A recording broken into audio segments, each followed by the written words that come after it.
A diretoria do Instituto Pimenta Bueno pediu para transmitir aos senhores que os cavalheiros serão privilegiados em virtude do calor.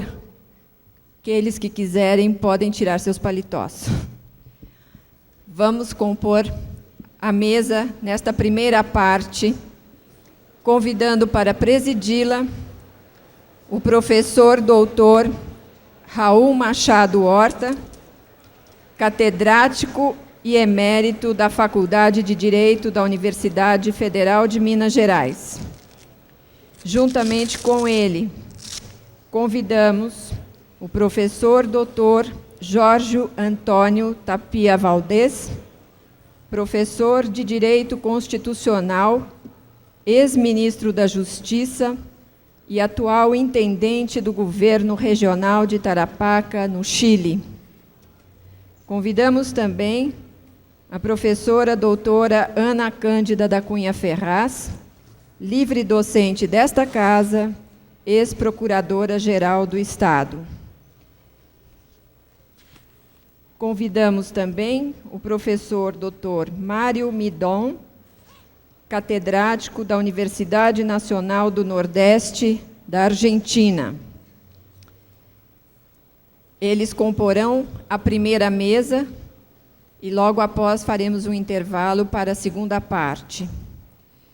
Gostaria também de registrar aos senhores que o Mercosul e os países irmãos estão representados aqui através do professor Dr. Ricardo Haro, presidente honorário da Associação Argentina de Direito Constitucional, professor Dr. Guilhermo Bruna Contreras, presidente da Associação Chilena de Direito Constitucional, professor Dr. José Luiz Sea Eganha, vice-presidente da Associação Chilena de Direito Constitucional, professor Dr. Jorge Seal Saizain, presidente do Instituto Paraguaio de Direito Constitucional, a professora doutora Corina Dias, professora de Direito Constitucional da Faculdade de Direito de Rosário, Argentina, e o professor Ernesto Sionfrini,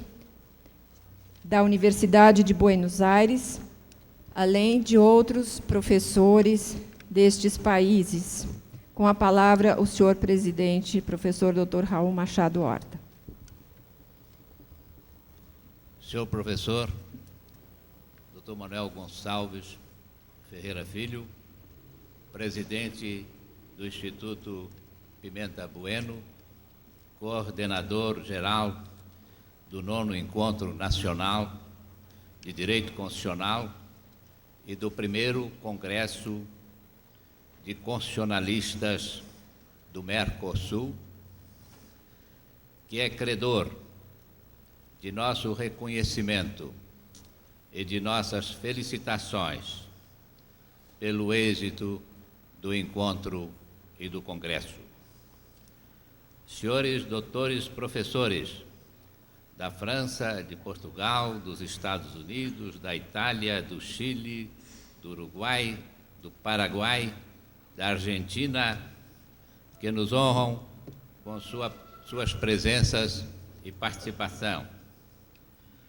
Senhores professores e professoras brasileiras desta faculdade do Largo de São Francisco, do Estado de São Paulo e de outros estados brasileiros.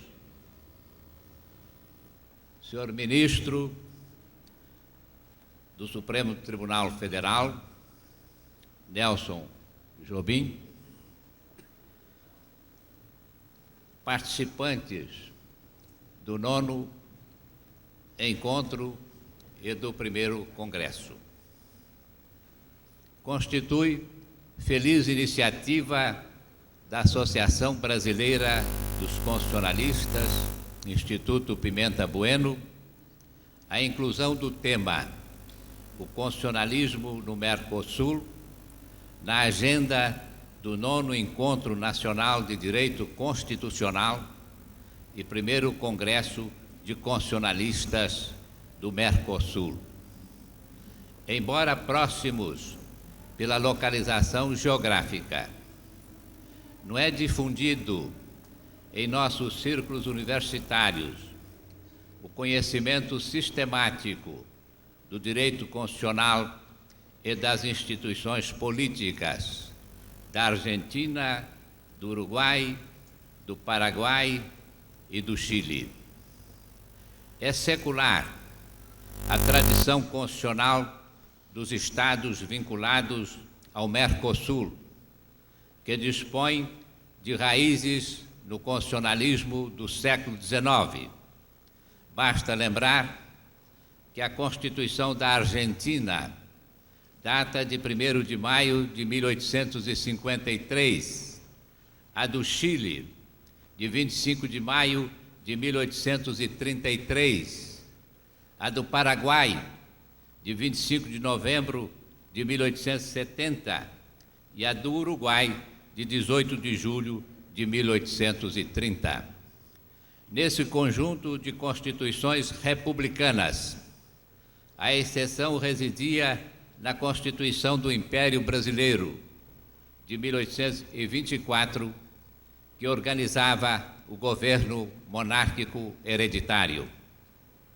O fundamento comum dessas constituições localizava-se no governo representativo e na ideologia liberal da Declaração dos Direitos do Homem e do Cidadão, de 1789, que antecedia a Constituição Francesa de 1791.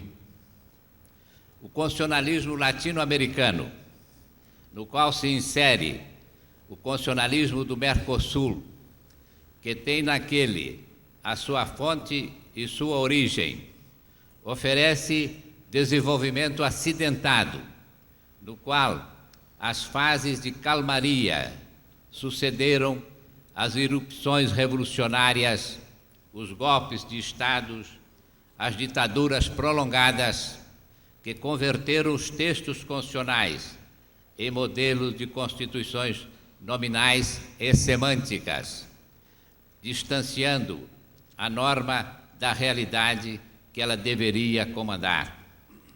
A consolidação das instituições democráticas no Brasil, na Argentina, no Chile, no Uruguai e no Paraguai vem afastando o ressurgimento de soluções anormais que caracterizaram a evolução constitucional latino-americana. O constitucionalismo latino-americano já percorreu experiências diversificadas, alternando o presidencialismo com o parlamentarismo, o federalismo com o unitarismo, o governo unipessoal com o governo colegiado. Os aspectos institucionais e organizatórios do constitucionalismo do Mercosul, contemporâneo ao Tratado de Assunção de 1991, integrado no constitucionalismo latino-americano, constituirão objeto das exposições dos ilustres participantes deste seminário. Desejo, nesta oportunidade, ainda que brevemente, encarecer a necessidade da adoção nas constituições dos estados do Mercosul do mecanismo de integração do direito comunitário no direito estatal. No constitucionalismo latino-americano, de modo geral, e no constitucionalismo do Mercosul, de forma particular, a regra da integração do direito comunitário ainda não alcançou a eficácia normativa que ela reclama.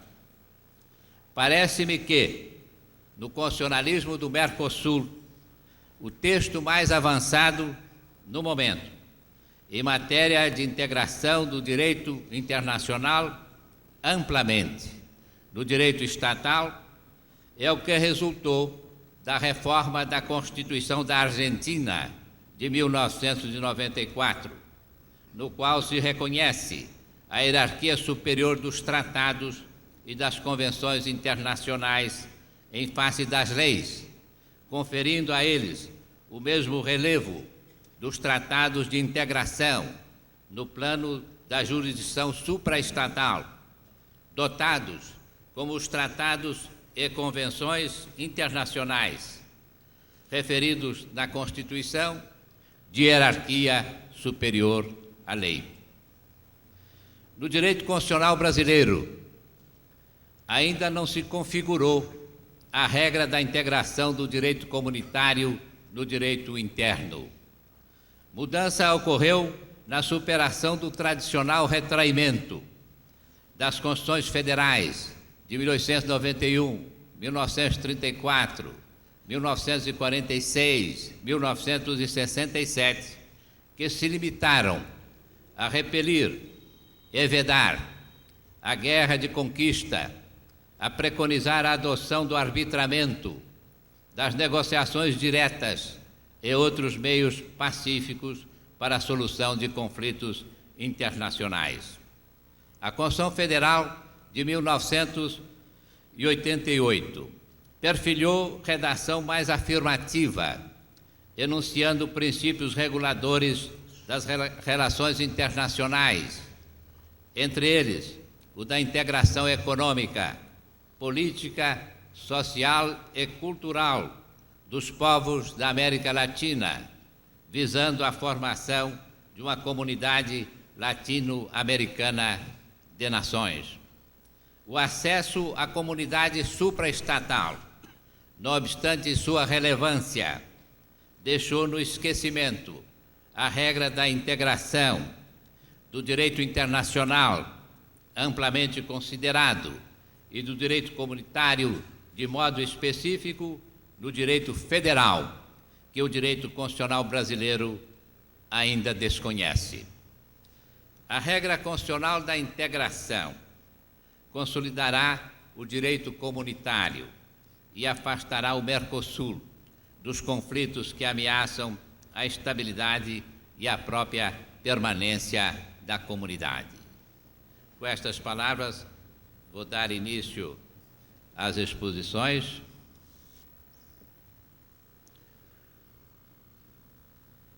Dando a palavra ao professor Dr. Jorge Antônio Tapia Valdez.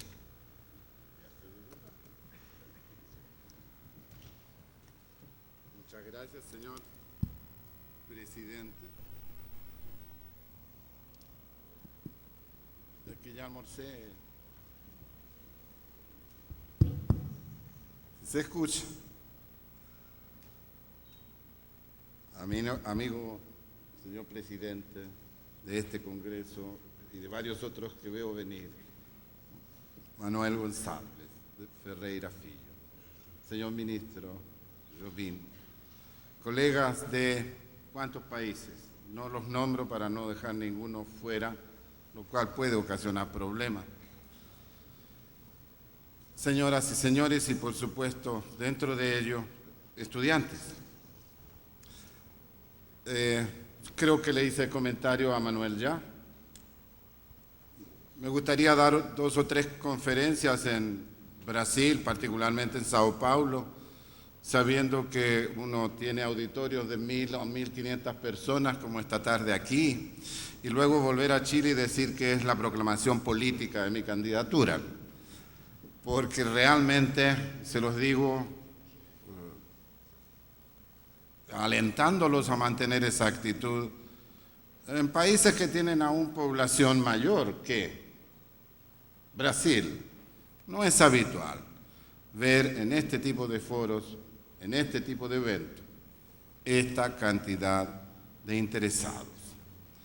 El tema nos concierne, si Mercosur se llama, pero si el tema es o constitucionalismo no Mercosur, yo debo discrepar prudente y juiciosamente de una parte de la muy buena introducción que ha hecho el señor presidente y decir que si bien Mercosur ha tenido tantos éxitos en algún momento en el plano de las realizaciones concretas se mantiene aún en un plano incipiente desde el punto de vista constitucional e institucional, lo cual no es consecuencia de que los constitucionalistas o los estadistas no sepan cuál es el derecho que corresponde a las distintas fases de desarrollo de un proceso integrativo, sino que a que constitucionalistas y estadistas no siempre quieren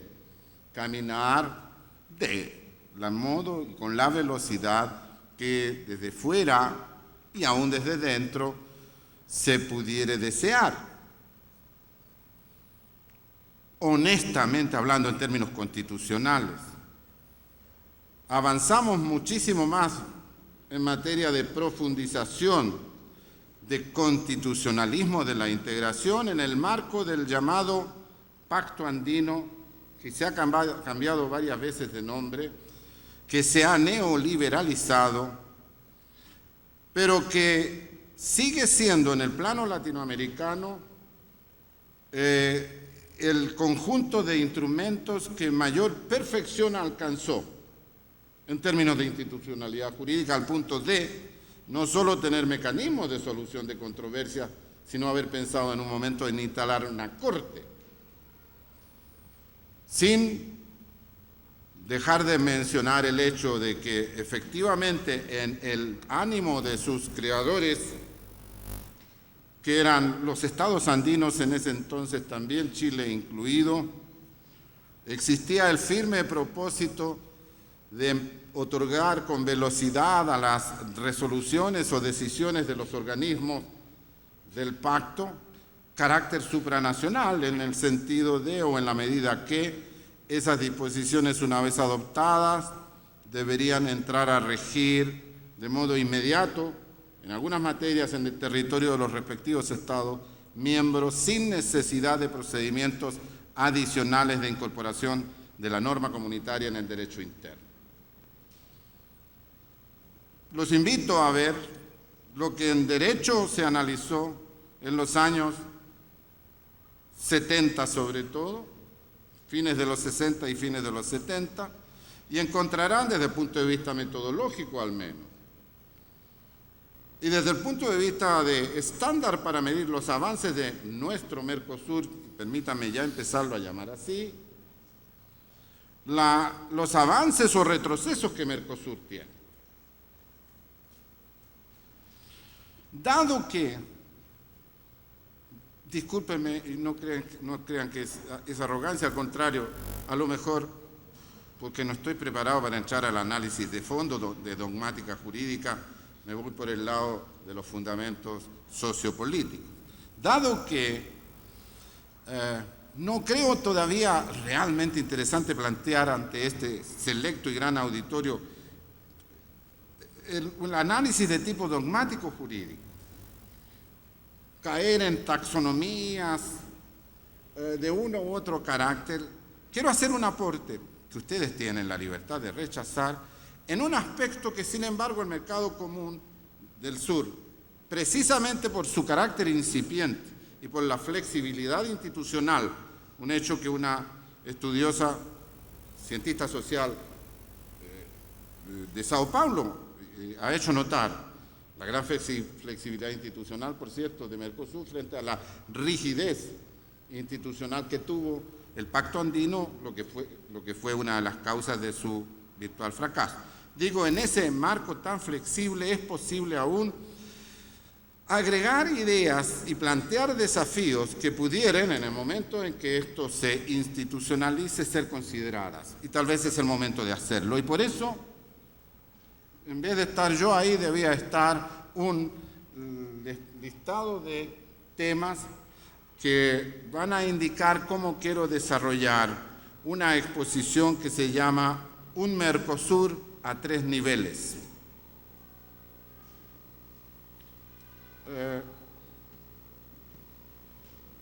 Luego van a venir las 5 partes en que quiero desarrollar esto. El presidente tiene el derecho, por supuesto, de avisarme cuando sean las 7 de la tarde. Díganme también si hablo muy rápido, Hace un par de horas en la mañana, un colega que estaba a mi lado me dijo, no capto bien. Y yo le dije, es que el brasileño para el que habla español no es fácil. No, me dijo, yo hablo portugués. Hablan rápido ustedes. La primera parte de lo que quiero expresarles es algo relativo, algunas reflexiones sobre la vinculación entre globalización, integración y territorio. ¿Tengo contramanifestaciones?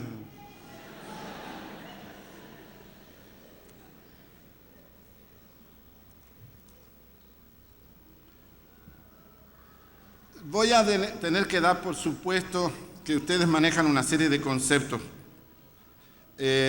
porque el tiempo apremia, y solo quiero aquí decir que estoy colocando el elemento territorio frente a los efectos que en él tiene el proceso de integración, cualquier proceso de integración y el proceso de globalización, partiendo de la base que en teoría política clásica y en constitucionalismo clásico definimos como siendo los tres elementos del Estado-nación, el territorio, el pueblo y la organización jurídica soberana. En el basamento de nuestra noción de Estado-nación, el territorio no puede faltar, lo que es consecuencia lógica de no solo el hecho de asentarse un pueblo necesariamente en ese territorio cuyos deslindes se fijan, sino en ser ese territorio y sus deslindes el marco en donde va a tener vigencia el ejercicio del poder normativo que con carácter soberano ejercerán los órganos del poder al interior del Estado-nación. Lo que aquí quiero hacer notar, y hay sobre esto escritos ya conocidos de Boissier, de Matos o de Dockendorf en el plano latinoamericano, es que el proceso de integración en sí puede ser considerado como el intento de fortalecer una nueva frontera al tiempo que se desdibujan o debilitan las fronteras internas entre los Estados-naciones integrantes.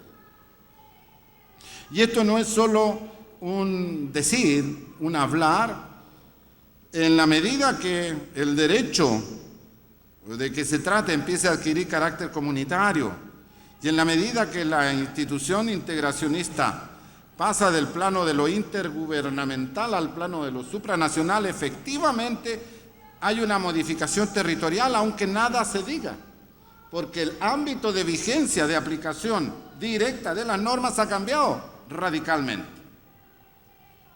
Y en el fondo es eso lo que también perseguimos, agrandar el territorio en que nuestras normas pueden tener vigencia.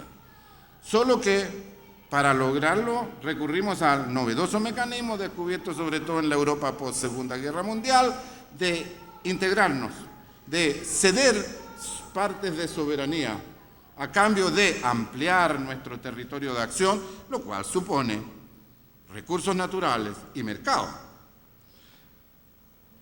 Desde ese punto de vista, el proceso de integración es ya un avance en la línea de debilitar los presupuestos del Estado-nación que nace con nosotros en la época moderna a partir del siglo XV y que se consolida, perfecciona a lo largo de los siglos XIX y primera mitad, en parte, del siglo XX. Pero si avanzamos hacia lo que hoy día llamamos globalización, vemos que aquí sí que estamos aproximándonos a lo que pudiéramos llamar el probable o posible fin de las fronteras del Estado-nación, con la diferencia de que, por sus propias características, la globalización no desdibuja desde dentro las fronteras nacionales para crear una nueva frontera exterior, sino que nuestras fronteras son desdibujadas o ignoradas, busquen el adjetivo o calificativo que quieran, para hacer posible la incorporación de nuestro territorio, nuestros recursos, nuestra gente en una economía que hoy día llamamos globalizada. Los factores de poder que se ponen en juego y que tienen la virtud de saltar las fronteras usando los medios actuales de comercio, básicamente comercio electrónico.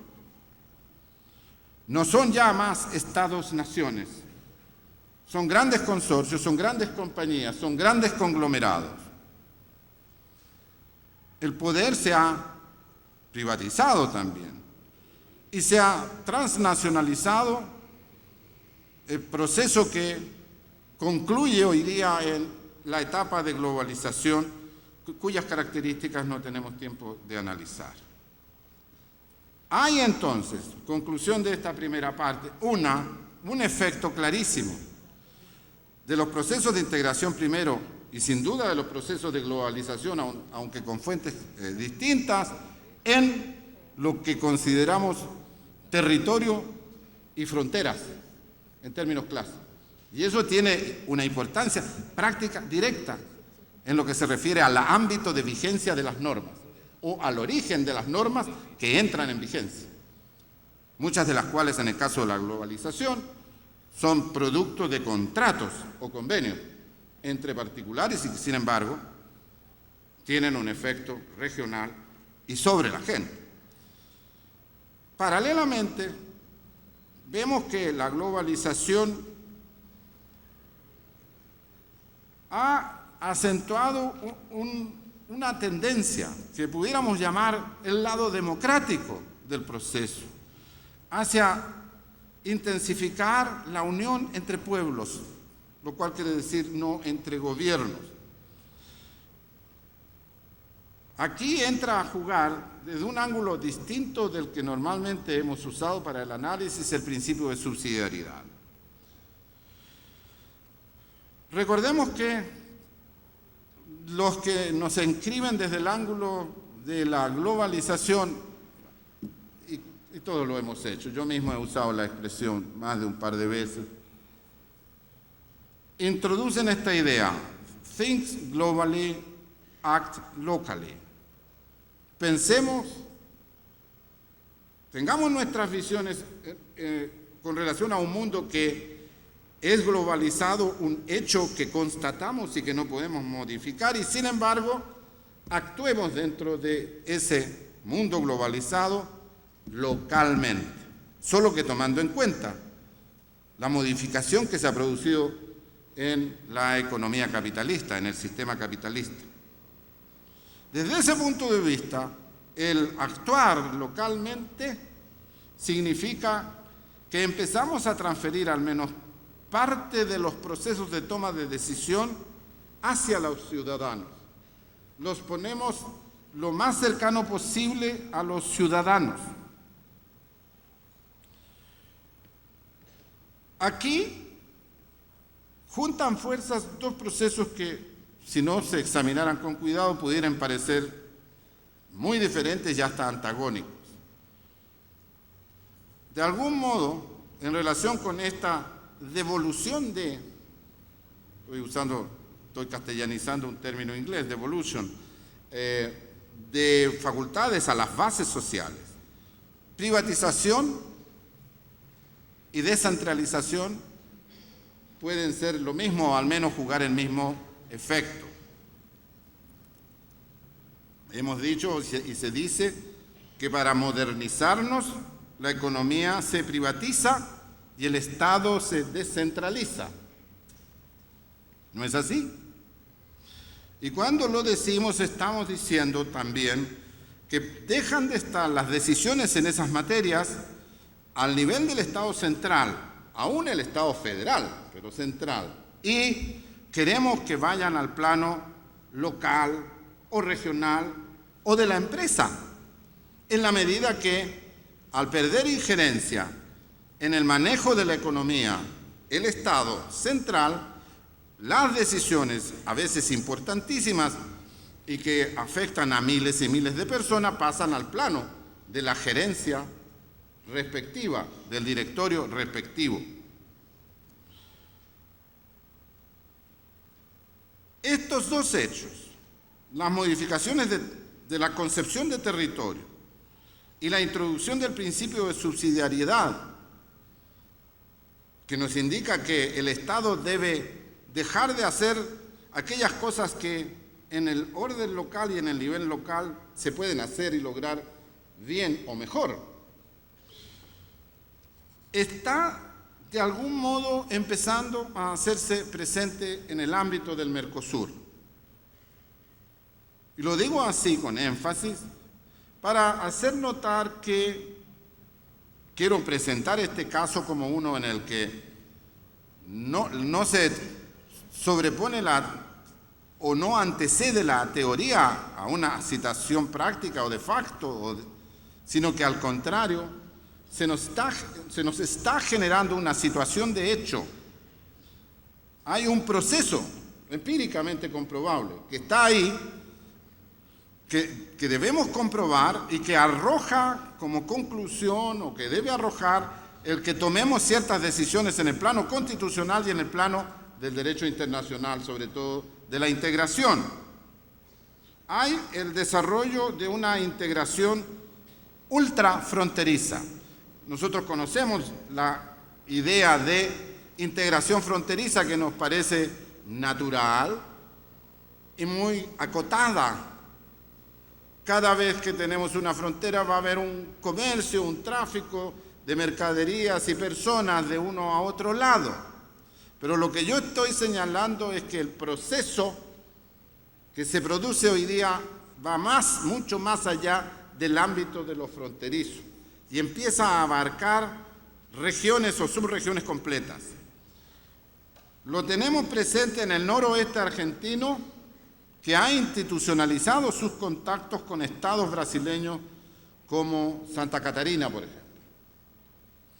Al punto que hay una virtual institucionalización de un sistema de contactos que les permite planear conjuntamente el desarrollo de sus estados.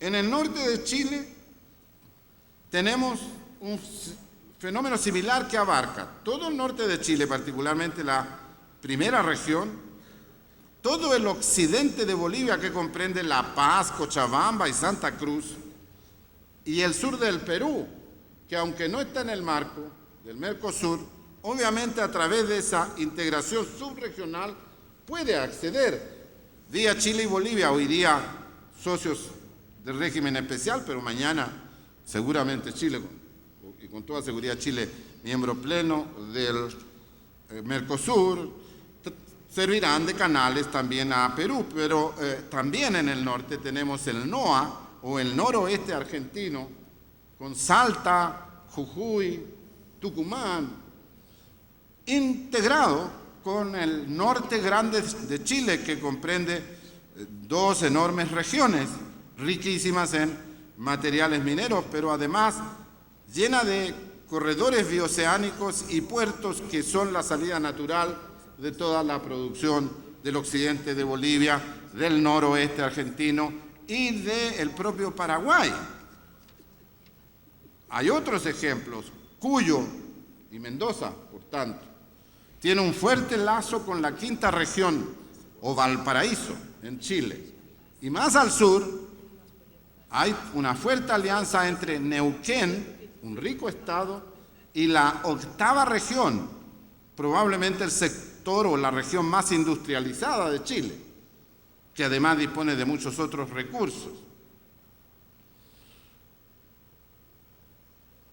Aquí, en el marco de estos procesos que están funcionando, con debilidades, con las limitaciones que derivan de ser ellos dependientes de un Estado central, muchas veces unitario, no solo federal, se está produciendo el tratamiento local de los problemas y se están enfrentando los desafíos de la integración. Los comités de frontera, que son instrumentos de los estados respectivos, han sido sobrepasados en la práctica y los sectores privados, conjuntamente con las gobernaciones regionales, trabajan a otro nivel, con otra velocidad que los estados centrales. De algún modo, en estas regiones y subregiones se está también privatizando la integración y se pone en práctica con más perfección que en los gobiernos centrales, la nueva noción de políticas públicas, entendidas como un proceso fluido, dinámico, en que intervienen diversos actores en acción conjunta con el Estado, actores que sabemos son los empresarios, otras entidades privadas y sociales, municipios y regiones. Me quedan nada más que 55 minutos. Ah, no, 5 minutos, presidente. Gracias. Asistimos a un proceso en estas áreas de clara, más categórica constitucionalización de intereses y a un proceso que ha sido llamado por algunos autores como Van Herven de bargaining administration, que tiene lugar tanto en el marco de las relaciones subregionales cuanto en las relaciones de cada región o provincia con su Estado central. Estamos hablando de algo que también se conoce en Europa. Se habla hoy día no solo de, y espero que así no sea, la Europa a dos velocidades y la Europa de las regiones.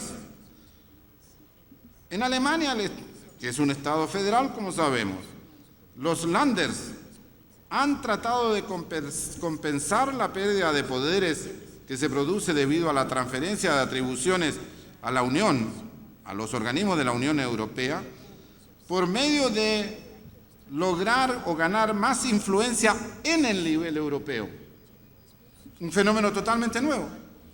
Y cuando digo estas cosas, les pido que pensemos cómo esto se puede aprovechar sin necesariamente copiar.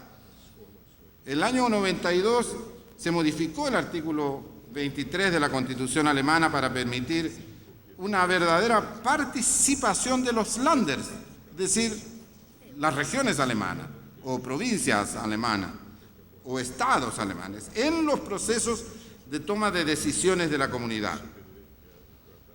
De algún modo, aquellos temas que parecían ser de política exterior pasaron a ser concebidos como política interna o doméstica.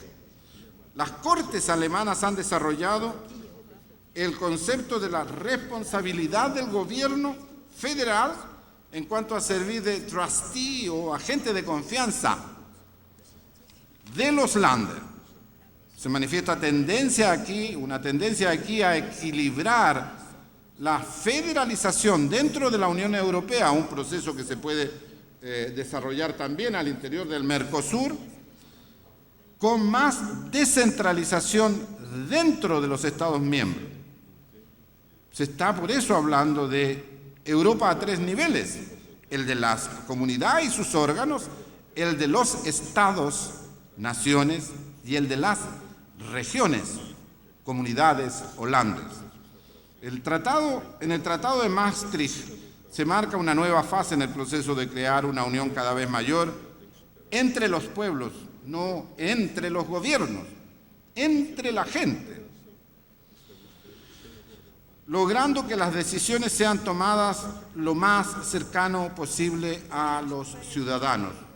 Así lo expresa el artículo A, parágrafo 2 del tratado. Se apoya así la continua existencia de entidades bajo el nivel de los Estados miembros, como los Länder, las regiones y las comunidades autónomas. Y por eso se explica que exista hoy una Comisión Europea de las regiones. Pregunta: ¿puede y debe el mercado común que queremos crear, el Mercosur, convertirse en un Mercosur de las regiones? Y aquí podría elaborar sobre, por ejemplo, la importancia que tiene la variable internacional para estas regiones. En el caso de la región en que yo estoy, están las universidades en que soy profesor. Yo diría que 1/3 de la actividad del gobierno regional está destinado a relaciones económicas e internacionales, a verdaderas relaciones diplomáticas, razón por la cual existe una oficina de integración y relaciones exteriores dirigida por un funcionario de la Cancillería con el rango de embajador y que maneja, sin embargo, la formación del proceso de toma de decisiones en las materias que tienen interés para la región en sus contactos con la subregión completa. Me acuerdo aquí de una conversación con Fraga Iribarne hace unas pocas semanas en Santiago de Compostela, en torno a estos temas, y recordando que Galicia es una de las comunidades europeas que más se ha desarrollado directa y autónomamente en el plano internacional, al punto que a veces el gobierno de Galicia o Fraga Iribarne, su presidente por 12 años, sienta líneas políticas en política exterior distintas de la del gobierno central en Madrid. La globalización empuja hacia arriba, más allá del Estado-Nación, pero también empuja hacia abajo, hacia lo local, presionando en favor de un mayor grado de autonomía municipal, local, de la gente.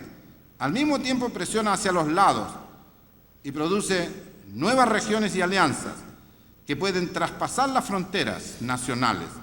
Esto no lo digo yo, lo dice un cientista social y jurista del nivel de Anthony Giddens. Se abren nuevas oportunidades dentro de la flexibilidad institucional que hoy tiene aún el Mercosur para tomar en cuenta este proceso. Y probablemente, si lo logramos, los marcos constitucionales y la creatividad que en el plano constitucional exhibamos podrá ser la garantía real del éxito de Mercosur. Muchas gracias.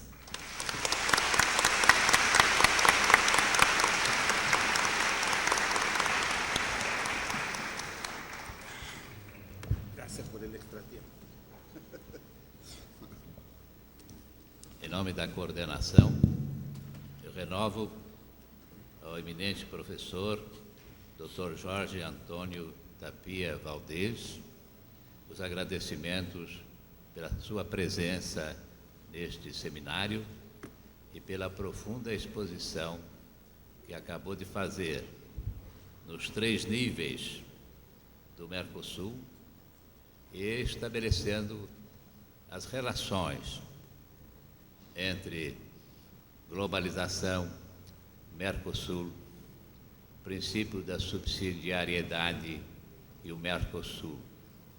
São temas que merecem a nossa reflexão pela profundidade de suas consequências e pela análise que o professor nos proporcionou. Em prosseguimento, eu dou a palavra à professora doutora Ana Cândida da Cunha Ferraz, desta Faculdade de Direito do Largo São Francisco, para a sua exposição. Muito obrigada. Excelentíssimo senhor presidente desta mesa, professor Dr. Raul Machado Horta, senhores membros componentes da mesa, excelentíssimo senhor presidente do Congresso, professor Manuel Gonçalves Ferreira Filho, demais autoridades aqui presentes, senhores professores, colegas profissionais do direito, caros estudantes. Quero, em primeiro lugar, apresentar a todos quanto aqui se encontram a minha saudação e a minha sincera homenagem. É altamente estimulante e gratificante para uma professora de Direito Constitucional desta casa e membro da Associação Brasileira de Constitucionalistas, Instituto Pimenta Bueno, participar de um evento deste porte, que já pela tradição de 9 anos, já pelo alto nível e inegável brilho dessa pleiade de palestrantes e comunicadores, que aqui expõem seus conhecimentos jurídicos, deixando a todos nós memoráveis lições, já pela atualidade dos temas abordados, vem logrando reunir, em regra, nos derradeiros dias de agosto de cada ano, tão elevado número de participantes interessados em aprimorar e atualizar seus conhecimentos de direito constitucional. Como não desejo frustrar o auditório, que já se está acostumando às brilhantes intervenções dos que aqui me precederam, hoje e ontem, quero desde logo registrar que a minha intervenção será bem mais modesta. Não venho, neste momento, expor um tema ou apresentar uma comunicação sobre o temário oficial do Congresso, o constitucionalismo no Mercosul. Minha intervenção se prende ao fato que o senhor presidente da Associação Brasileira de Constitucionalistas, Instituto Pimenta Bueno, e coordenador deste evento, o professor Manuel Gonçalves Ferreira Filho, em razão de sua fina sensibilidade jurídica e em muito boa hora, ter entendido oportuno abrir, neste conclave, um precioso espaço para a discussão particularizada de questões constitucionais diretamente relacionadas com o Mercosul. Em muito bom momento se toma, assim, neste evento, de nível internacional, o exame do constitucionalismo do Mercosul. Exame esse, cuja carência, ao menos nos meios nacionais, já se fazia sentir. É, pois, aproveitando o ensejo e a esse propósito, que aqui venho apresentar algumas propostas e sugestões. A primeira proposição que faço diz respeito à problemática da integração no ordenamento nacional de tratados e documentos internacionais e os seus reflexos nessa questão do Mercosul, já abordada pelo professor Raul Machado Horta e também pelo professor Tapias, que a considera uma questão difícil e perigosa.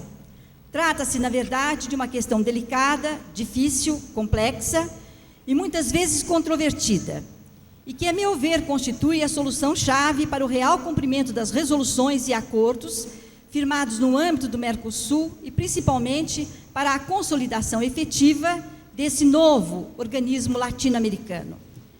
Como se sabe, a efetiva e pacífica aplicação, o adequado cumprimento e a necessária concretização de acordos, convenções e tratados firmados no plano internacional ou nos planos regionais, como exemplificativamente em toda a comunidade, o organismo supranacional ou suprarregional, dependem da eficácia que tais documentos logrem obter ante o ordenamento nacional do Estado signatário. Com efeito, é impossível chegar-se à integração efetiva de um organismo ou comunidade supranacional sem se cuidar, primeiro, das necessárias adaptações a serem feitas no âmbito nacional do respectivo ordenamento constitucional. Um ideal assim plantado, sem tais cuidados preliminares, está fadado a um insucesso, já que, exemplificando, no caso do Brasil, os tribunais de cada país, os nossos tribunais, obrigados a cumprir e a fazer aplicar as respectivas constituições, muitas vezes terão de baixar por terra resoluções tomadas ao largo ou ao arrepio da lei constitucional interna e, portanto, sem o respaldo do direito constitucional vigente no país e, em consequência, muitas vezes inviabilizando medidas convencionadas entre os países signatários do documento internacional. A esse propósito, basta citar como exemplo as controvérsias suscitadas em nosso país. A incorporação de tratados e documentos internacionais no Brasil é disciplinada minimamente pelos artigos 49, inciso 1º, e 84, inciso 8º da Constituição. O primeiro dispõe sobre a competência do Congresso Nacional para ratificar tratados, acordos e atos internacionais nos termos seguintes: é da competência exclusiva do Congresso Nacional resolver definitivamente sobre tratados, acordos ou atos internacionais que acarretem encargos ou compromissos gravosos ao patrimônio nacional. O segundo estabelece a competência privativa do Presidente da República para celebrar tratados, convenções e atos internacionais sujeitos a referendo do Congresso Nacional. Essa disciplina, assim reduzida, tem suscitado divergências e controvérsias na sua aplicação diuturna, inclusive pelos tribunais do país. Polêmica que, na verdade, já se colocava ante a disciplina constitucional anterior, ou as constituições anteriores a 1988. Cabe lembrar que as controvérsias sobre o tema vieram a ser agravadas após a ratificação de várias convenções relativas a direitos humanos, citando como exemplo a ratificação do Pacto de São José da Costa Rica.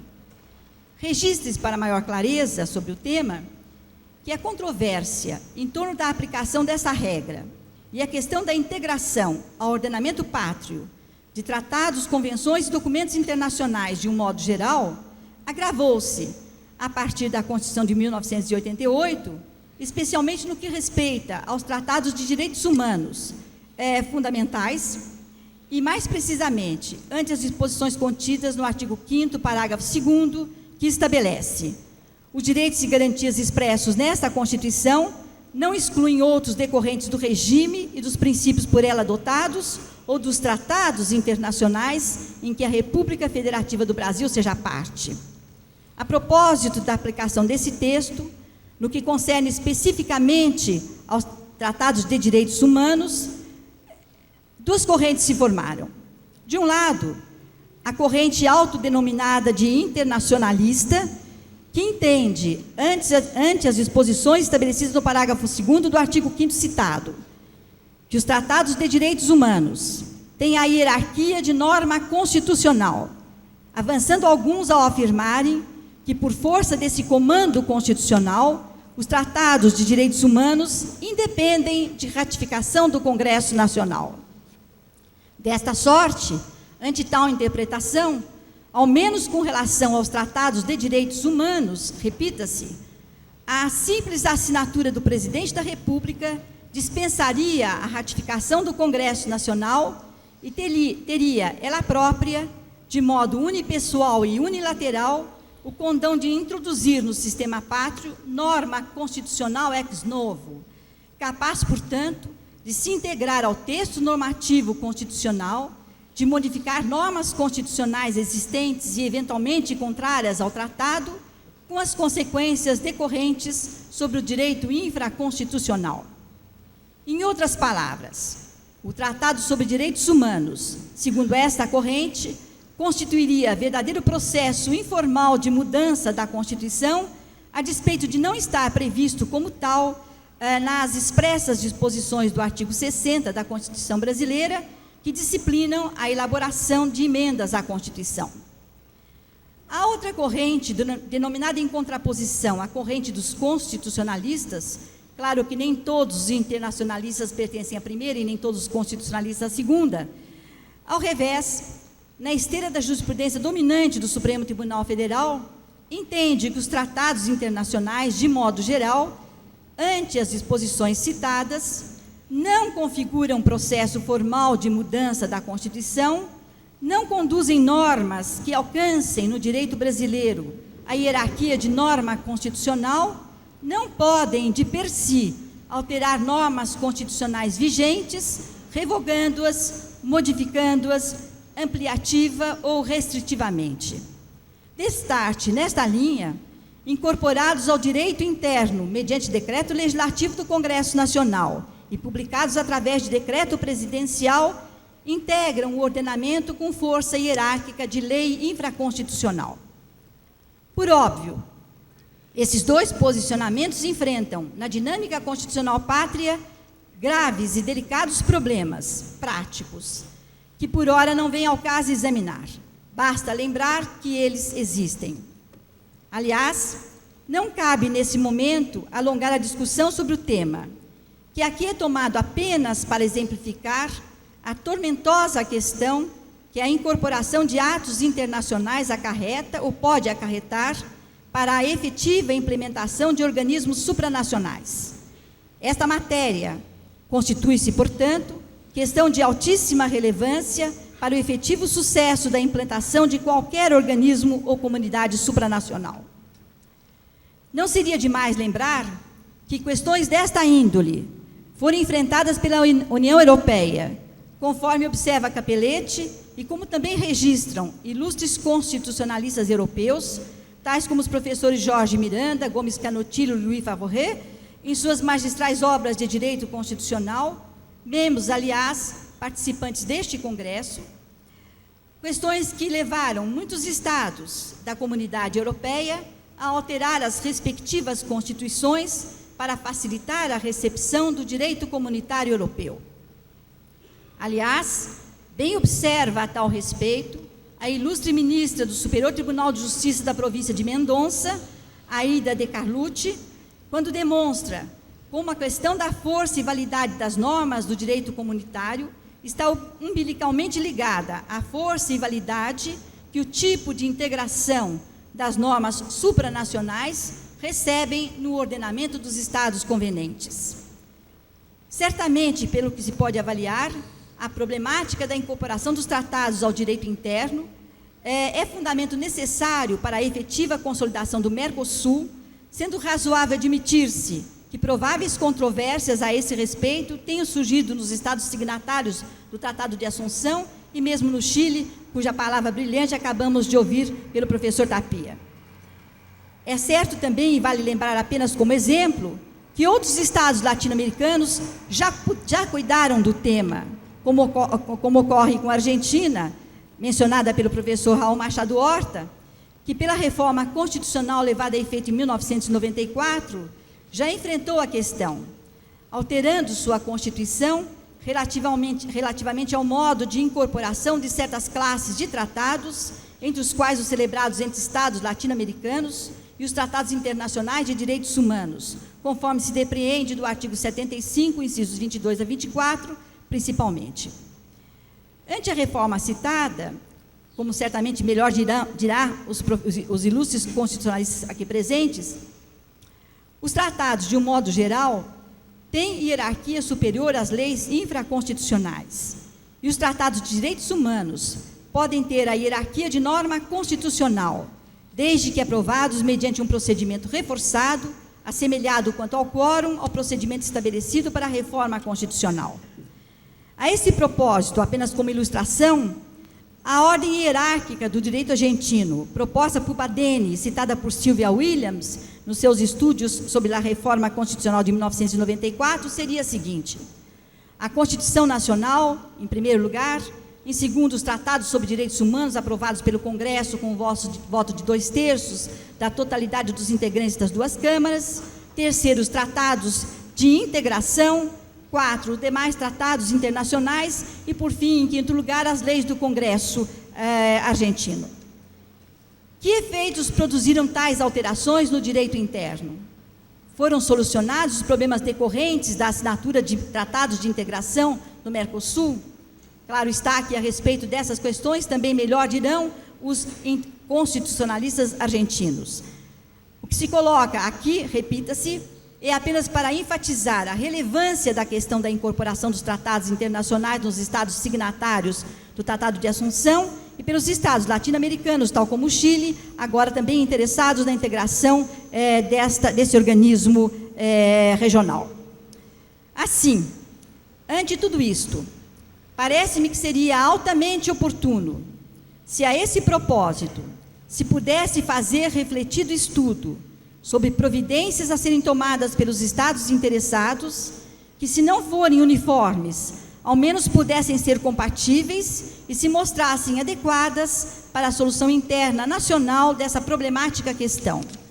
Daí a proposta que ora apresento como sugestão à Associação Brasileira de Constitucionalistas, Instituto Pimenta Bueno, no sentido de promover, juntamente com os constitucionalistas latino-americanos aqui presentes e outros igualmente interessados, estudos, conclaves, mesas redondas, sobre o tema da incorporação dos tratados de integração aos respectivos sistemas nacionais. Quem sabe, inclusive, constituindo uma comissão especial para o fim de examinar a temática ante as disposições constitucionais dos respectivos estados e apresentar propostas para as adaptações ou alterações consideradas convenientes e necessárias ao eficaz acolhimento e cumprimento dos tratados e documentos de integração no Mercosul. Nessa comissão, serão valiosos os subsídios a serem trazidos, dentre outros, pelos constitucionalistas argentinos, uruguaio e paraguaio, que já têm a vivência do problema e que, a esse respeito, poderão trazer também as consequências das novas medidas adotadas em suas constituições.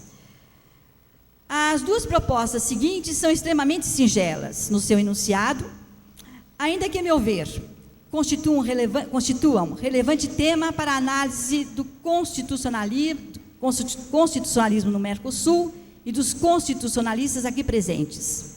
A segunda questão que ouso formular, ou sugestão que ouso formular, creio vem ao encontro do que já é pensado no seio da Associação Brasileira de Constitucionalistas, como se demonstra pela inclusão no temário do constitucionalismo do Mercosul. Trata-se da instituição, pelos constitucionalistas aqui presentes, de um núcleo de estudos constitucionais do Mercosul, com o objetivo de promover entre juristas, professores, juristas pátrios e estrangeiros dos Estados latino-americanos, inclusive da União Europeia, estudos aprofundados sobre o direito constitucional dos Estados signatários e do Tratado de Assunção e dos demais Estados latino-americanos, interessados, através de eventos, ciclos de estudos, seminários, etc., inclusive, talvez, nos moldes profícuos e brilhantes dos encontros realizados em Aix-en-Provence, com conclaves temáticos, relatores nacionais de temas, relatores gerais, etc. Sem dúvida, o apoio da Associação Brasileira de Constitucionalistas, da Associação Argentina de Direito Constitucional, da Associação Chilena de Direito Constitucional e outras congêneres, bem como dos constitucionalistas aqui presentes, será vital para a formação desse núcleo. Justifica-se a proposta. Como se sabe, tem havido, inclusive no Brasil, a realização de semanas jurídicas, debates sobre questões particularizadas atinentes ao Mercosul. Parece que é chegado o momento de os constitucionalistas pátrios e estrangeiros se debruçarem sobre o exame sistemático e global do próprio direito constitucional dos Estados referidos. O conhecimento aprofundado e conjunto de nossos direitos constitucionais revelar-se-á, estou certa, como instrumental poderoso para facilitar, incrementar e até mesmo promover a efetiva consolidação dos objetivos maiores do Tratado de Assunção. Por fim, parece oportuno sugerir que se promova a organização de cursos em nível de pós-graduação sobre direito constitucional dos Estados latino-americanos. É chegado o momento de cuidarmos da formação de constitucionalistas para o Mercosul. É absolutamente indispensável que as faculdades de direito do país, principalmente nosso país, se voltem para a formação desses especialistas como suporte para a real integração desse organismo supranacional, para a prestação de assessorias e consultorias preventivas, para a solução de problemas decorrentes da integração e etc. Aliás, eu mesma já sugeri nessa faculdade, como uma das disciplinas do curso de pós-graduação, o direito constitucional dos Estados do Mercosul, incluindo o Chile, é claro, a ser examinado pelo método comparativo a partir da própria divisão temática das constituições respectivas. Creio, senhores constitucionalistas aqui presentes, que seria altamente valiosa a instalação de cursos dessa ordem, como passo realmente importante no rumo à efetiva integração dessa nova comunidade suprarregional. Essas, senhoras e senhores, as sugestões que me ocorreram formular para a consideração de todos os presentes. Muito obrigada pela atenção.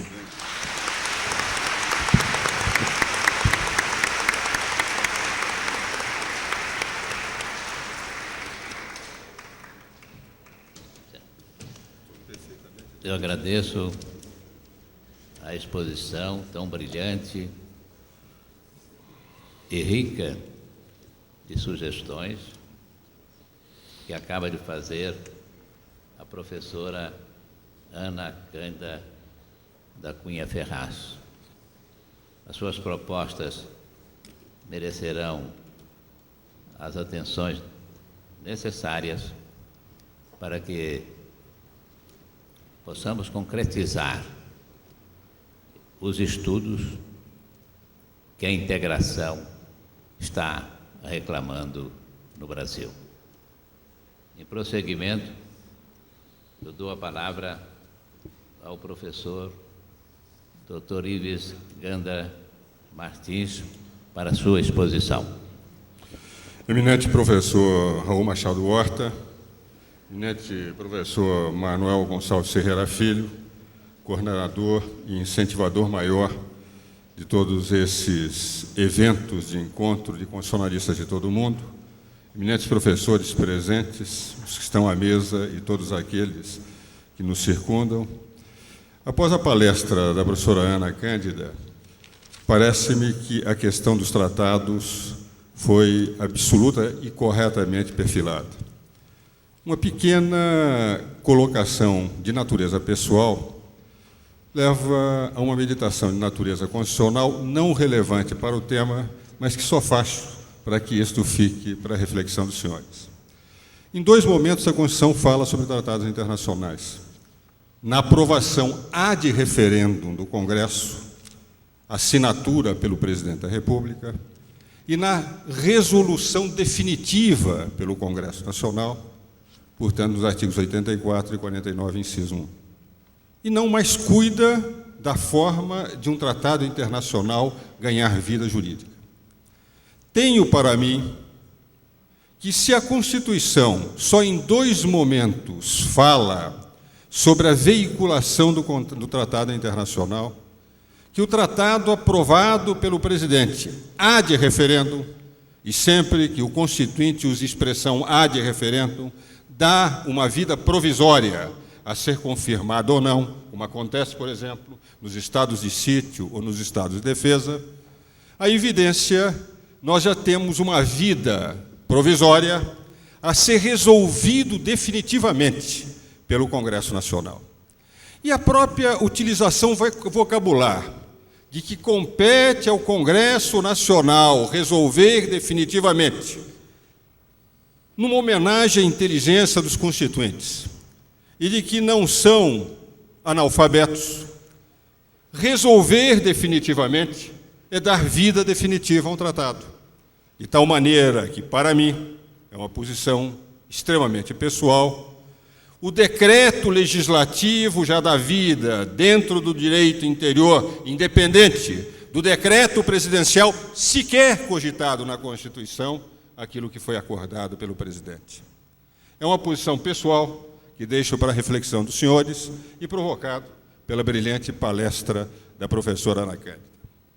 Entrando diretamente no tema, se nós analisarmos a evolução do Tratado de Roma até chegarmos ao Tratado de Amsterdã, o que nós vamos verificar é a evolução de uma comunidade que sai praticamente de uma zona de livre comércio, de união aduaneira, de mercado comum, de comunidade europeia, para aquilo que eu denomino hoje de uma federação de países.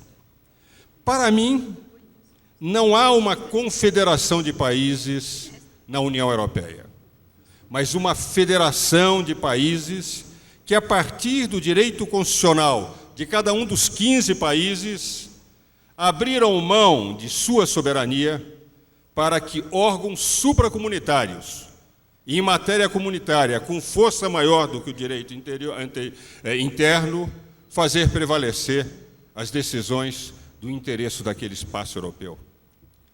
E o aspecto mais interessante é que o Tratado de Amsterdã, que consolida as conquistas do Tratado de Maastricht, dá à Comissão, ao Conselho, ao Tribunal de Justiça, ao Parlamento Europeu e ao Tribunal de Contas, pela primeira vez, da União Europeia, um poder decisório sobre todos os assuntos comunitários, não podendo, em nível de direito interno, se contestar aquilo que livremente os países acordaram e dos quais, evidentemente, não podem sair, a não ser que se desvinculem definitivamente da União Europeia, e com todas as consequências que isto implicaria. Mais do que isto, embora não mencionado no Tratado de Amsterdã, o Banco Central Europeu, que tem a mesma estrutura do Bundesbank, do Banco Central Alemão, que só cuida de moeda e não do sistema financeiro, tem poder de intervenção em relação à moeda a todos os 11 países que adotaram o euro. O que vale dizer, nós temos uma realidade que começou até mais timidamente do que o Tratado de Assunção, para chegar a uma conformação constitucional subordinada a um direito comunitário que, nesta matéria, prevalece sobre o direito interno. Qual é a realidade do direito constitucional no Mercosul? Se nós analisarmos o Tratado de Assunção, o Protocolo de Europeu e todas as resoluções, todas as disposições tomadas até hoje em relação aos países membros e os países associados, o que nós vamos verificar é que, de rigor, ainda estamos na fase de união aduaneira. Ultrapassamos a de zona de livre comércio, não chegamos ainda à de mercado comum. E, em nível de união aduaneira, ainda o elemento primordial do Tratado de Assunção dos protocolos diz respeito a um tratamento tributário, cujo tratamento constitucional depende fundamentalmente de uma alteração no direito brasileiro, no direito constitucional, a partir de uma reforma tributária que cuide do imposto comunitário por excelência. Por que digo eu isto? Por uma razão muito simples. É que quando foi formado o Tratado de Assunção, o elemento fundamental era o estabelecimento de uma tarifa externa comum, em nível de impostos regulatórios, para proteger aquele mercado que se formava da pressão maior de outros mercados. E a tentativa de criar um imposto comunitário único, no caso, o Imposto sobre Valor Agregado.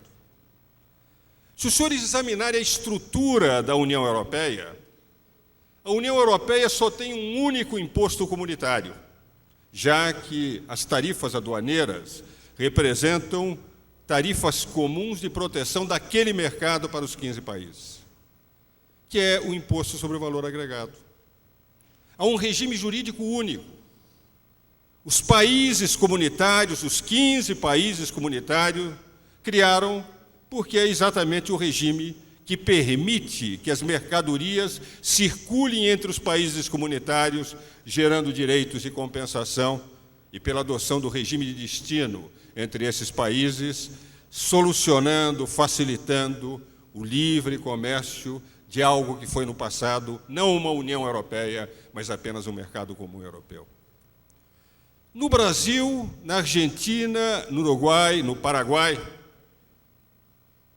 e Bolívia e Chile como futuros associados, o problema remanesce não em função dos membros e associados do Mercosul, mas em função da incapacidade perante o direito constitucional brasileiro de permitirmos esse tributo comum, desse tributo comunitário. Na Argentina, o IVA é um IVA federalizado. Em mais de 100 países do mundo, nas federações é federalizado, nos outros países é centralizado, nos países unitários, e no Brasil é o único país que se deu ao luxo de regionalizar, de municipalizar e de federalizar num único momento um imposto circulatório, que é o IPI, o ISS e o ICMS. Trazendo alguns problemas monumentais de necessidade de mudança da Constituição para a integração a que fez menção a professora Ana Cândida. É que, se nós examinarmos a nossa Constituição no artigo 150, parágrafo 6º, verificamos que a União não tem poderes de intervir nas competências privativas dos estados e de municípios em relação aos seus próprios impostos. O que vale dizer, os tratados assinados pelo Brasil e o Tratado de Assunção, os protocolos, em nível de tributos federais, até porque somos apenas uma união aduaneira, por enquanto, valem, inclusive, em todos os estímulos, em todos os incentivos, em todos os favores, em todos os benefícios fiscais que se apresentam. Mas a União não tem competência de gerar estímulos, incentivos, no âmbito da esfera privativa de estados e municípios. E o principal imposto circulatório no Brasil é o ICMS, que é um imposto estadual.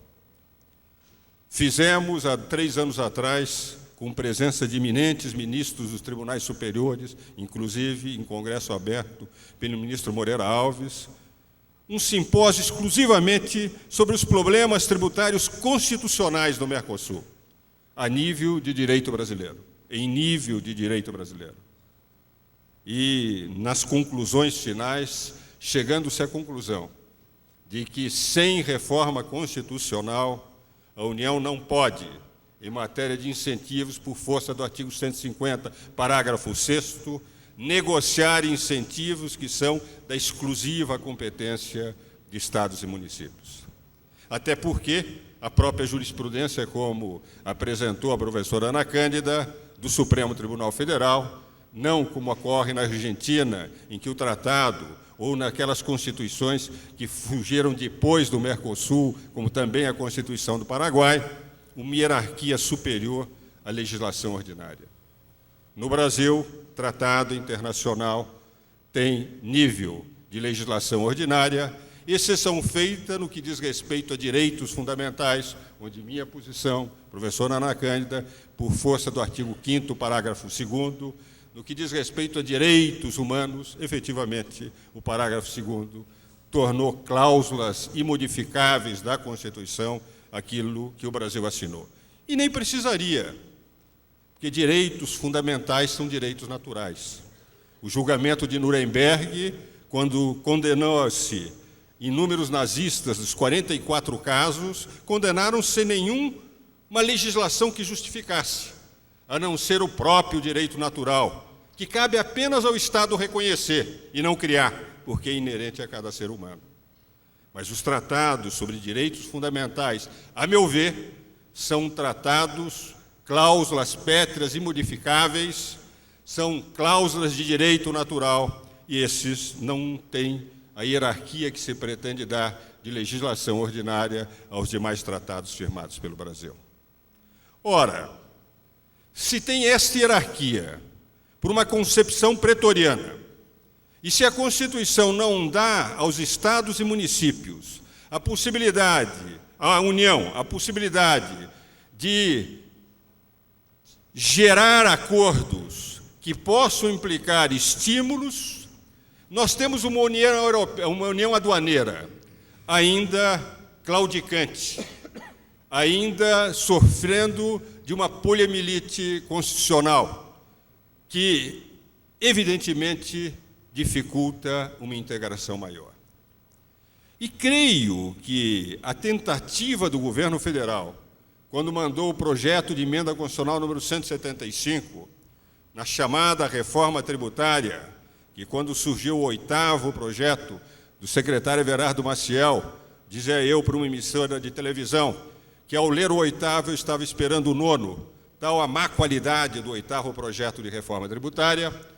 O certo é que, desde 95, se pretendia dar uma solução a este problema, que é tornar o único imposto comunitário por excelência, que é o IVA, um imposto de regulação semelhante àquele que tem nos outros países do Mercosul. Infelizmente, as crises asiática, russa, a crise brasileira cambial do ano passado, a própria crise argentina da atualidade, leva a uma dificuldade de aprovação da reforma e a necessidade de gerar recursos cada vez maiores para gerar-se, em verdade, superávites comunitários, superávites orçamentários, faz com que a reforma não ande. E se nós não solucionarmos o problema do imposto circulatório por excelência, porque as contribuições sociais em cada país é de regime único, é de regime interno. O imposto de renda, os tratados contra a dupla tributação, solucionam independente do Mercosul. O tributo que precisa ser solucionado para a integração em nível de União Europeia é o ICMS, depende de uma reforma constitucional. É evidente que outros problemas têm surgido no relacionamento dos países do Mercosul.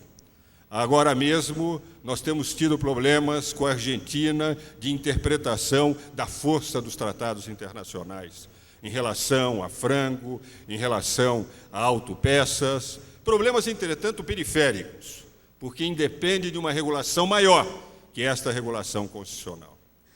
Creio, portanto, que nós só poderemos passar do estágio de união aduaneira para de mercado comum no dia em que tivermos uma reforma constitucional que permita que o IVA se transforme, ou o ICMS, num imposto federalizado, ou de regulação federal, e, ao mesmo tempo, embora partilhado entre estados e municípios, num regime semelhante ao regime da disciplina jurídica única da União Europeia.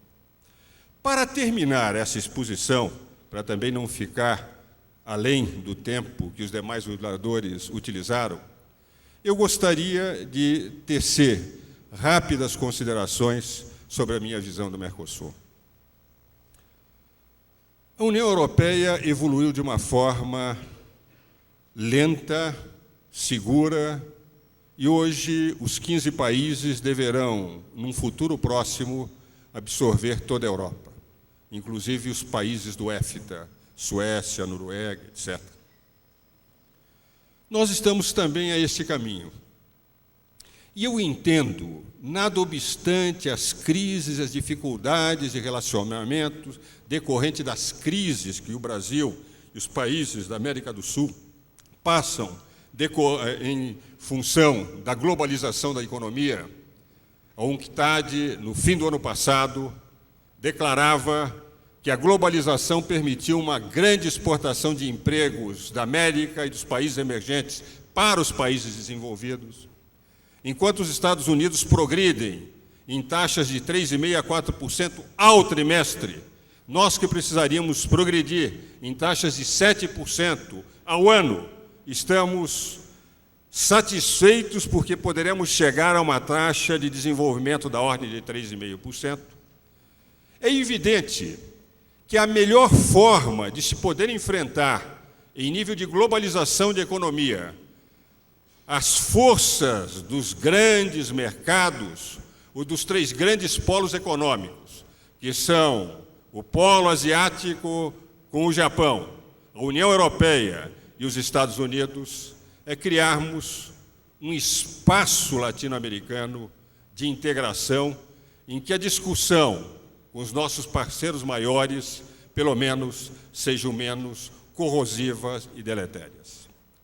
É por esta razão que, na minha opinião, o presidente Fernando Henrique, reconhecendo as dificuldades momentâneas, mas numa visão de estadista, tem procurado preservar o Mercosul. E preservar procurando dar agilidade, porque no ano de 2005 nós teremos a ALCA inteiramente implantada na América Latina. 34 países do mundo, da América, que juntos, 33, têm um PIB correspondente a quase um pouco menos do que 1/4 do PIB americano. Ora, se não houver uma união dos países da América Latina, que terão no máximo um produto interno bruto semelhante a 18 ou 19% do produto interno bruto americano, a nossa possibilidade de diálogo na formação da ALCA, na conformação final da ALCA, no perfil definitivo da ALCA, será uma voz de muito menor atuação. Entendo mesmo que a formação de um espaço que vale não pelos seus problemas internos, mas pelo seu mercado, é extremamente importante para podermos falar com os outros espaços e com a fortaleza americana em condições melhores do que nós estamos falando.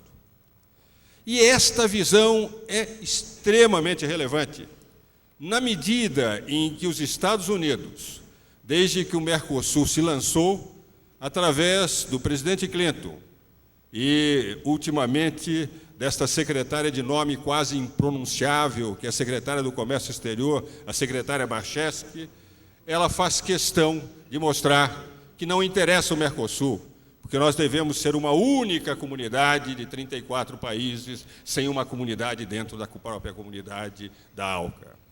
É evidente que, nesse diálogo, a nossa posição seria uma posição muito mais fraca.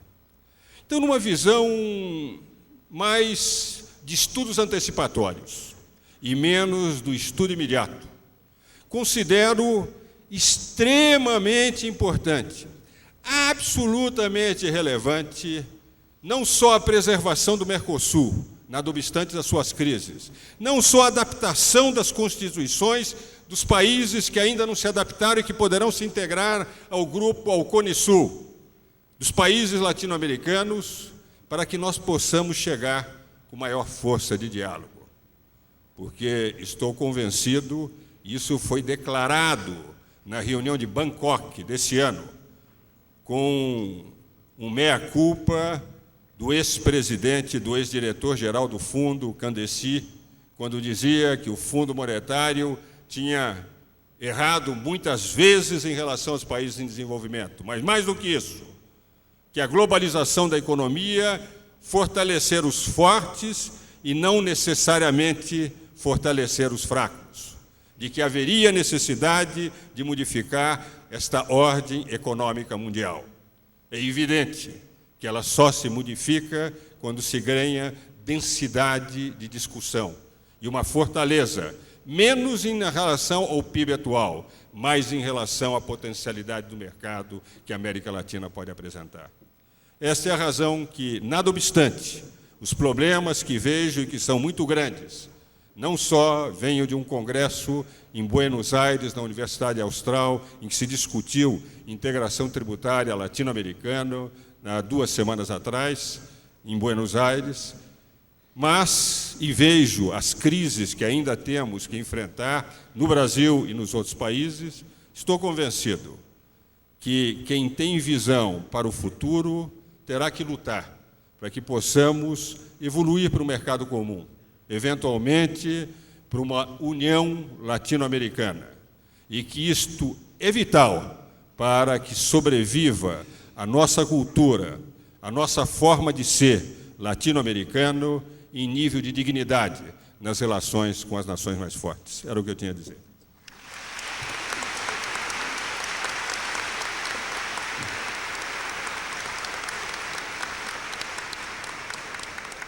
Agradeço ao professor Dr. Ives Ganda Martins pela análise que ele acabou de fazer, expondo problemas fiscais, problemas financeiros, problemas políticos, problemas jurídicos que realmente estão reclamando encaminhamentos na ordem do direito interno.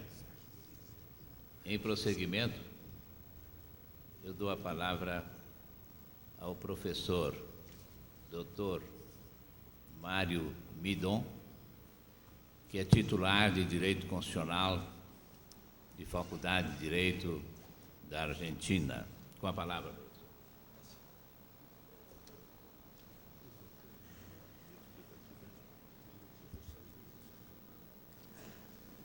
Buenas tardes.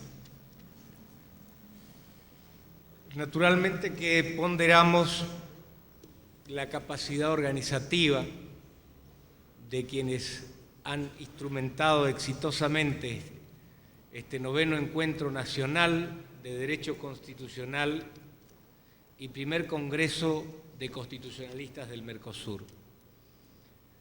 Agradeciendo de modo muy puntual las finas atenciones recibidas aquí en Brasil por parte de los organizadores del evento y en especial por parte del doctor Manuel González Ferreira Filho. Muchísimas gracias. Ahora bien, el tema del que vamos a ocuparnos tiene que ver con los modelos o con las formas institucionales de los procesos de integración. En una aproximación al tratamiento de esta cuestión, de modo muy simple, uno podría resolver el tema abogando o en favor de las instituciones o negando el valor de esas instituciones. En rigor de verdad, en el plano de la integración, el debate central no pasa, en lo que a este tema concierne naturalmente, por colocar de un lado a los partidarios de la institucionalidad y en la vereda de enfrente a quienes anatemizan el significado y el valor de las instituciones. Y no ocurre esto por la sencilla razón de que todo proceso de integración, cualquiera sea la modalidad que escoja, hasta el más embrionario y elemental, necesaria y fatalmente debe apelar a una forma institucional para exteriorizarse. Repárese, por ejemplo, haciendo un poco de aplicación concreta de lo antes dicho, el fenómeno de Mercosur, que entre nosotros la polémica está restringida al plano de la oportunidad en que las instituciones habrán de jugar. Es decir, es la conveniencia que en determinado momento y en orden a las circunstancias van a definir o definen el grado de institucionalidad imperante. ¿Por qué? Porque en la integración no hay fórmulas integrativas a priori que comporten el apego o el rechazo hacia cierto modelo. ¿Por qué? Porque tampoco la integración es una abstracción, sino algo muy concreto, que en su diligencia contabiliza errores, aciertos, abundancias, déficit, intuición, razón. En suma, es el raconto de estos temas el que va a definir la necesidad o el grado de una institucionalización. Y el tema ha sido bastante debatido. En el plano mismo de Mercosur, por ejemplo, se discute muchas veces y se dice con un criterio puramente economicista que las instituciones, que el montaje de las instituciones demandan partidas presupuestarias. Luego, los estados asociados se ven privados de afectar esas partidas para otros objetos. Con un criterio obstruccionista o supuestamente obstruccionista, se dice también que el cúmulo de instituciones puede generar una pesada máquina burocrática que atente contra la expeditividad de las decisiones. Y desde una óptica de eficacia se termina alegando, sin agotar con esto los argumentos negativos, que si las instituciones elegidas no son las adecuadas, se corre el riesgo de frenar y hasta de extinguir el proceso de integración. Razonablemente muchos de estos argumentos pueden ser contradichos. El primero porque el mantenimiento de estructuras institucionales es parte de los costos de la integración. No hay integración gratuita. Con el mismo criterio podría sostenerse hacia el interior del Estado, bueno, prescindamos del Ejecutivo, del Legislativo, del Judicial, y nadie que esté en su sano juicio ha dicho esto. La segunda, porque lo que unos califican como riesgos de obstrucción pueden emerger como beneficios de control. Y el tercer argumento, porque se enuncia sobre una hipótesis defectuosa que autoriza a afirmar a contrario sensu que si el modelo y las instituciones son las adecuadas, la integración marchará sobre ruedas. Pero en tren de centrar nuestra exposición en lo que seguramente es el punto central hoy, aquí y ahora, en el ámbito de esta realidad tangible que es el proyecto del Mercado Común del Sur, tenemos que decir que él no está ausente de estas dos coordenadas que ponderan el marco de la intergubernamentabilidad de un lado y el de la supranacionalidad del otro. Al menos uno puede advertir que estas dos corrientes se han enfrentado en el ámbito de Mercosur hasta el límite de ser sumamente encontradas. Por ejemplo, hay un sector del pensamiento mercosuriano que desde el inicio mismo del proyecto ha apostado fuertemente a la necesidad de instaurar órganos supranacionales en Mercosur. A este sector de la doctrina se lo ha conocido casi con desdén como el sector juridicista. Desde otra perspectiva, un poco quizá más tenue, pero no menos fuerte en la solidez de sus enunciados, se dice que la empresa integrativa no necesita de instituciones o de tantas instituciones formales, y mucho menos de instituciones supranacionales, que lo que da vida a los procesos de integración es la flexibilidad de los acuerdos, porque la flexibilidad de los acuerdos permite pilotear el rumbo del proceso de integración. Tomando respetuosa distancia de estas dos posiciones, ambas nos merecen reserva. La primera, porque no creemos que la sola redición de fórmulas supranacionales importe la seguridad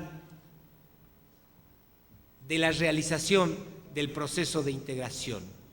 Aquí el profesor Tapia Valdés mencionaba hoy las deficiencias que tuvo en su vida práctica ese virtuoso sistema que en su momento diseñó el Pacto Andino, hoy Grupo Andino. En la realidad americana, precisamente, esa experiencia y la historia certifican que los más pulcros y sagrados instrumentos internos, que son las constituciones, suelen ser desatendidas. Y esa desatención es mayor cuando el llamado a acatar sus normas es el poder. Como ninguno de los signatarios del Mercosur puede disociarse de tan particular sentido de lo jurídico, se nos hace posible que una construcción rebosante de plenitud supranacional estará en condiciones de experimentar quizá semejantes vicisitudes. Y entonces es posible que, animados de voluntarismo, diseñemos las más finas instituciones jurídicas con el riesgo de trasladar a ellas la inobservancia que estilamos en el orden interno de nuestros países. Pero el mismo rechazo nos provoca la actitud que conlleva la idea de resolver la integración con sujeción a estándares pragmáticos. La experiencia aquí también demuestra que esa convicción alimenta con mayor poder la disponibilidad del o de los socios mayores en detrimento de los menores. Y entonces la figura es la de un pastel fijo donde los grandes se llevan la parte del león y los chicos viven de las migajas. y eso no es integración, es sujeción. Nosotros pensamos que las instituciones a diseñarse en todo proceso de integración deben responder al menos a la cautela que impone la gradualidad. Y en esto Mercosur no ha sido la excepción. Si se repara en los pasos dados, podrá advertirse que desde su constitución el proyecto mercosuriano ha transitado por la senda de la intergubernamentalidad.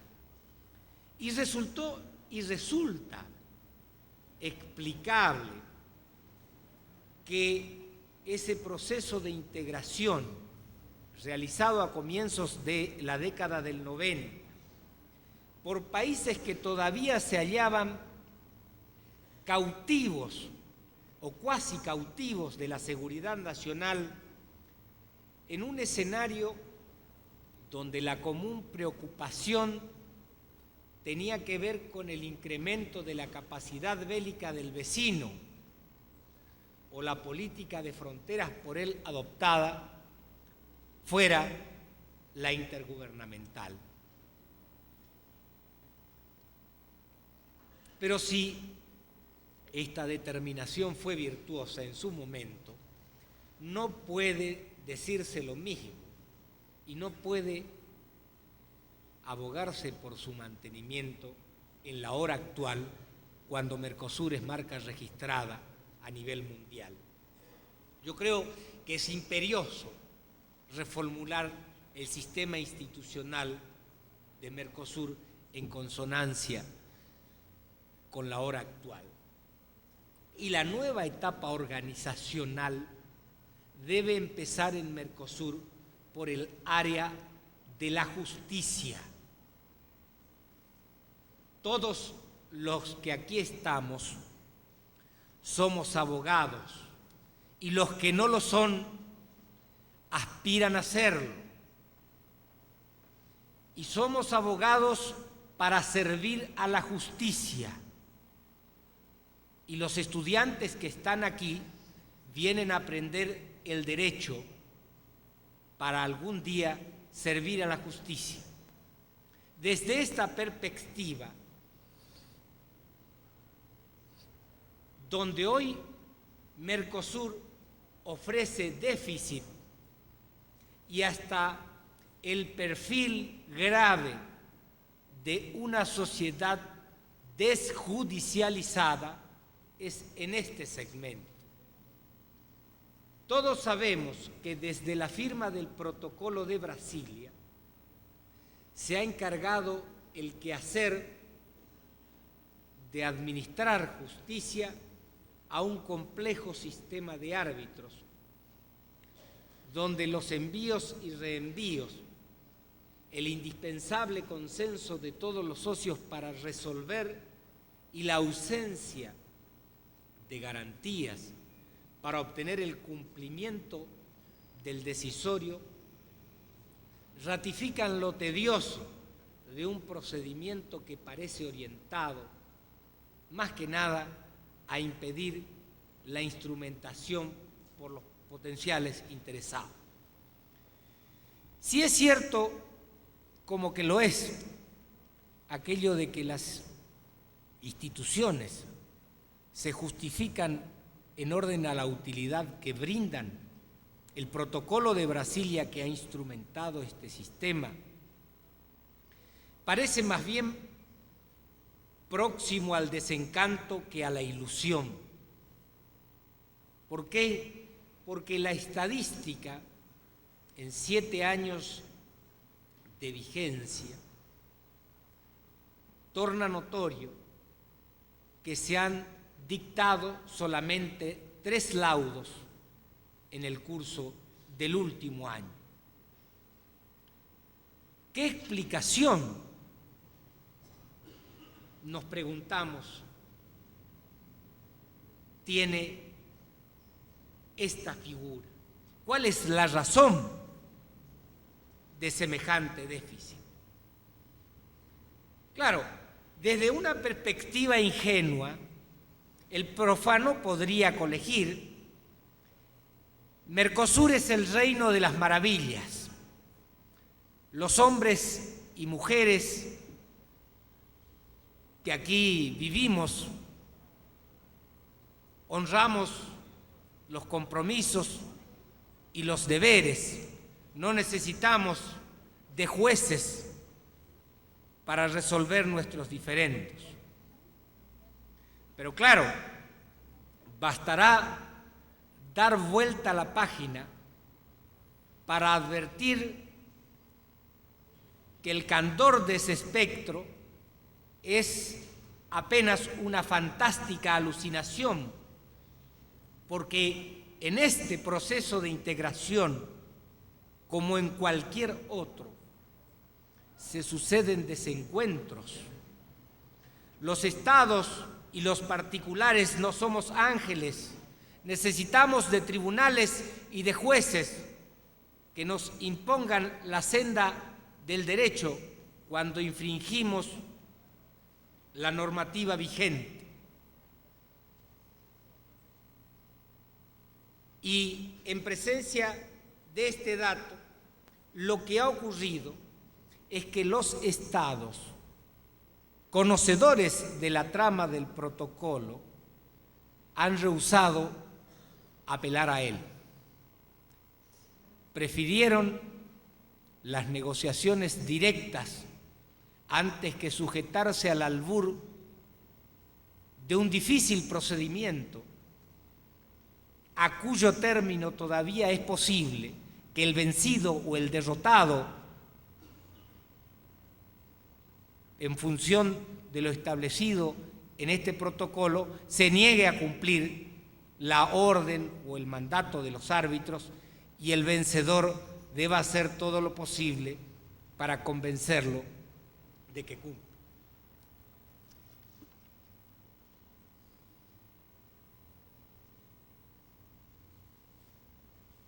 Tanta culpa, si la hay, merece también nuestra indulgencia. Mercosur se ha construido sobre la base de las experiencias frustrantes de Alal, de Aladi, de la experiencia de los centroamericanos y las consecuencias que ha vivido y que vive hoy el llamado Grupo Andino. Y ha sido expresión que nace en un momento muy difícil de la historia política mundial, al término o en el nacimiento de la primera era en que se rompe la bipolaridad por la que había transitado el mundo desde mediados de siglo. Era este un proceso y un proyecto donde los socios teníamos muchas sospechas, muchos recelos, porque vivíamos preocupados de la posible invasión de nuestros vecinos y nuestros vecinos preocupados por la posible invasión nuestra. Y en ese contexto, Mercosur se realiza. Pero lo vivido vale como experiencia de que el paso dado ha agotado una prueba de gradualidad institucional y tenemos que seguir avanzando, porque los procesos de integración, se dice, son como la política de andar en una bicicleta. El que se queda quieto cae. Y Mercosur no puede detenerse. Y entonces creo que desde el punto de vista institucional, para ir cerrando mi exposición, tenemos que abogar por la creación y funcionamiento de un órgano con funciones jurisdiccionales que tenga aptitud para resolver la problemática que se genere en el espacio integrado. Un tribunal permanente, esta es la idea, solo tiene sentido si se lo dota de una competencia que le permita zanjar todos los diferendos que tengan vinculación con el espacio integrado y asimismo que sus fallos se tornen vinculantes para los Estados partes y sus habitantes. De otro modo, el mentado órgano jurisdiccional sería una demostración de puro voluntarismo. Ya está visto por la experiencia histórica de todos los procesos de integración que ellos experimentan fracturas y es consecuencia natural de la actitud unilateral de alguno de los socios. Por eso, para llevar adelante la consolidación con equilibrio suficiente y arribar al Mercosur soñado a partir del Mercosur posible, es imprescindible hoy, aquí y ahora, empezar por esta prioridad número 1 que en la hora actual Mercosur reclama.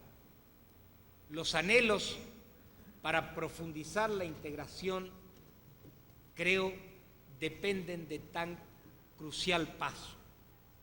Mientras nuestros gobiernos no se animen a darlo, Mercosur no podrá avanzar en la idea rectora de lo que es. Esto es, pasar a ser, como se lee en su portada, el mercado común del sur. Muchas gracias, buenas tardes.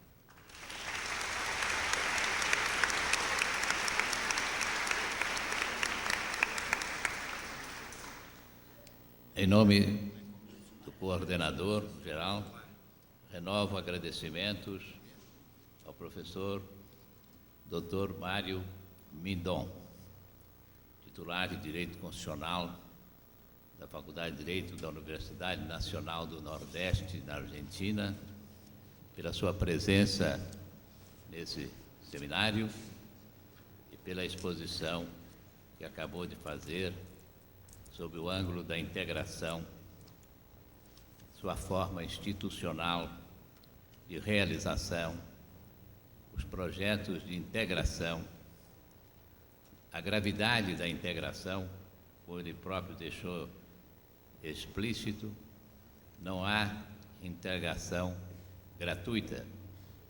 E também as perspectivas do Mercosul nesse processo de integração, nas palavras do professor Mário Midon, o Mercosul sonhado, a partir do Mercosul possível. Os trabalhos serão suspensos para um intervalo de 15 minutos e voltaremos para prosseguir no seminário. Muito obrigado pela atenção.